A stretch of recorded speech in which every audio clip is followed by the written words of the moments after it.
All right, y'all. So Proverbs 31. What is going on down here? Okay, here we go.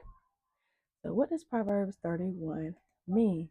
The first 9 verses of this chapter contains wisdom given to a king named Lemuel as spoken by his mother. This fits with the mentions of the book of Proverbs, which commended a godly mother's instruction.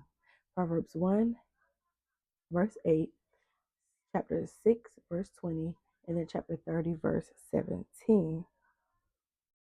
What is this? Okay, so Lemuel's mother searches for the right words for her son, then delivers some key advice. Among these are warnings about the destructive dangers of adultery and intoxication.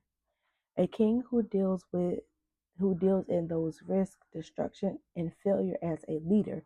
Instead, his focus ought to be on lending his ability to those who are weak.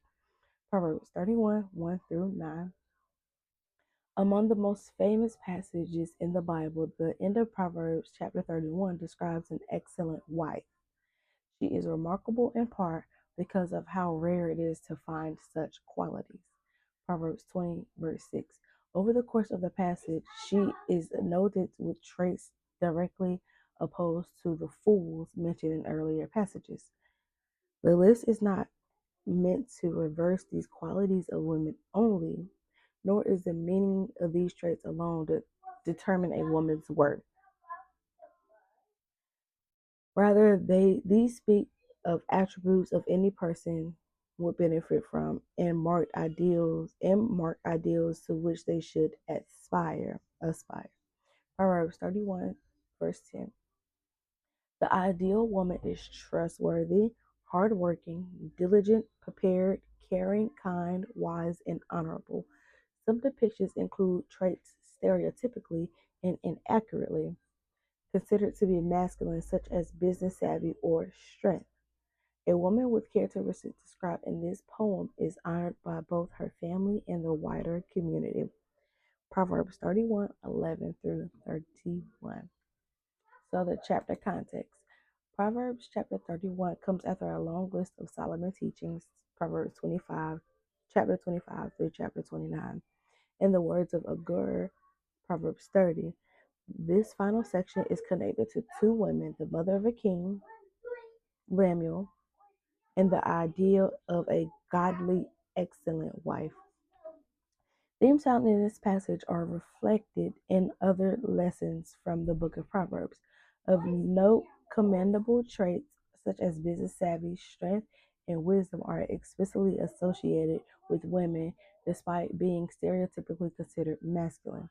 The context after verse 10 is explicitly structured as a poem. All right, now. So the breakdown part 2. Proverbs 31 describes a woman of valor, emphasizing her diligence, wisdom, and godly character.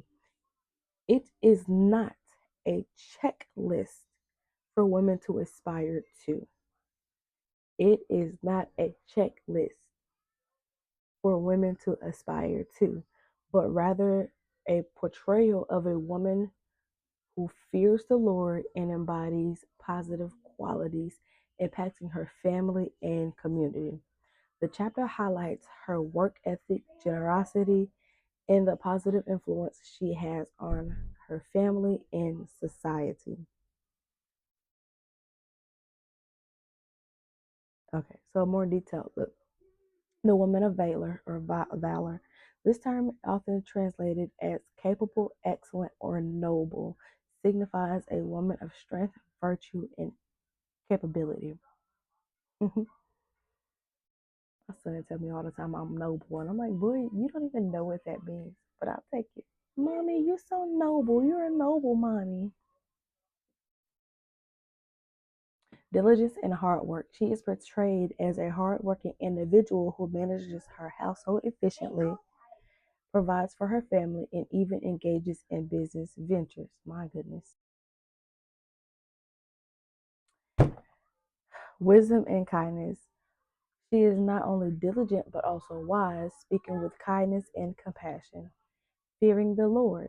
This passage emphasizes that her actions are motivated by a deep reverence for God. Her positive influence extends to her husband, children, and the wider community. Not a checklist. Not a checklist. It is important to understand that Proverbs 31 is not meant to be a rigid set of rules, but rather an illustration of the positive qualities a woman can possess. So, in essence, Proverbs 31 celebrates a woman who was both capable and virtuous, demonstrating the positive impact that a God fearing, hard-working individual can have on her family and society. Not a checklist, y'all. She's honestly just a Proverbs 31 woman is somebody who loves the Lord, fears the Lord, and exudes all of the qualities that I just listed. She's positive and she's all about her husband, her children, serving the community, which God wants us to do to serve.